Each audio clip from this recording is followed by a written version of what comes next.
Taxes and naturalization. How do taxes work with the naturalization process? As part of the naturalization process, an applicant needs to include various supporting documents with their U.S. citizenship application, including evidence of their tax history. It's important that your taxes are straightened out as you proceed with the naturalization process because it negatively impacts your good moral standing requirement. Whether or not you're a U.S. citizen, you are required to pay taxes that are applicable to you based on your residency. If you're not in good standing with your taxes because you failed to pay them or file them, this can be fixed by working with the IRS.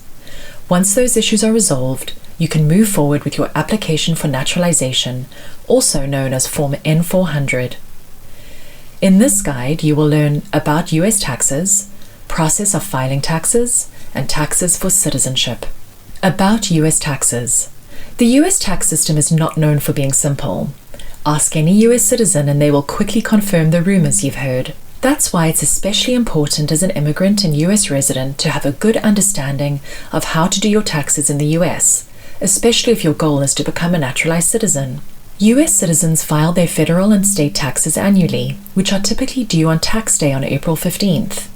However, they can be due quarterly depending on a person's income level and work status. Most citizens file on their own using tax software or tax documents directly from the IRS, but they can also have their taxes done by a tax professional. Depending on factors such as their income, dependents, work expenses, and charitable giving, residents either owe taxes due to underpayment or get a tax refund due to overpayment. Paying taxes is an integral part of being an American resident and citizen. Taxes support local and federal services that you benefit from when you become a U.S. citizen. Process of filing taxes. Residency status. Your tax status is entirely dependent on your residency and what type of visa you're on. The IRS determines this using the green card test and the substantial presence test.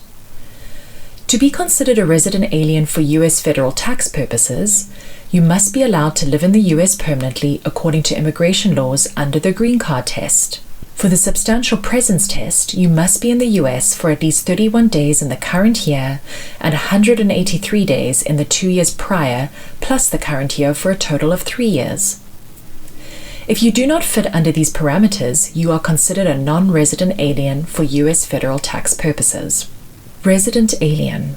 A resident alien is taxed nearly the same as a U.S. citizen and must report all types of income including wages, compensation, interest, dividends, and more from across the globe. You can even claim the same deductions as a U.S. citizen.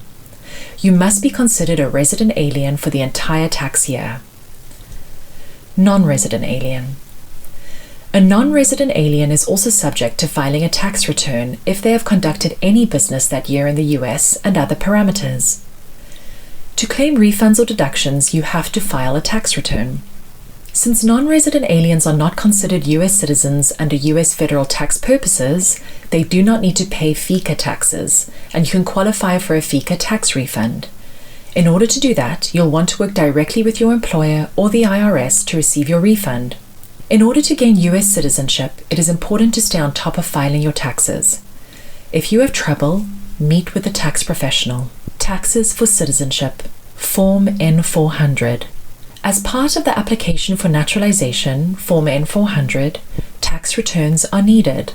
You are eligible to file an N-400 if you are at least 18 years old and have had a green card for 5 years, or if married to a U.S. citizen 3 years, or you're applying based on appropriate military service. If you are filing your N-400 based on marriage, it must be deemed authentic.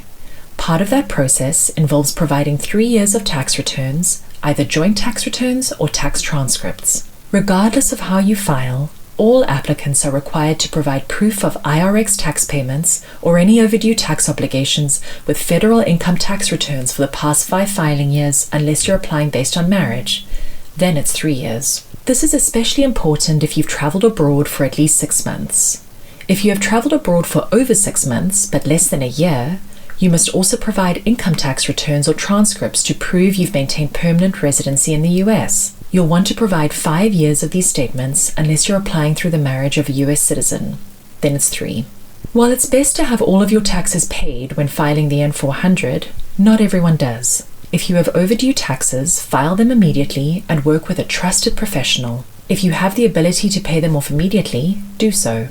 If not, individuals can work with the IRS to set up a payment plan. From there, you'll want to get letters from the tax authority that you've filed the correct forms and returns, and that you've paid them off or have made an agreement on the payment plan. This will help USCIS understand that you are working toward your good moral character requirement. You can get a thorough overview of the entire N400 and everything you need for it when you visit our resource guide.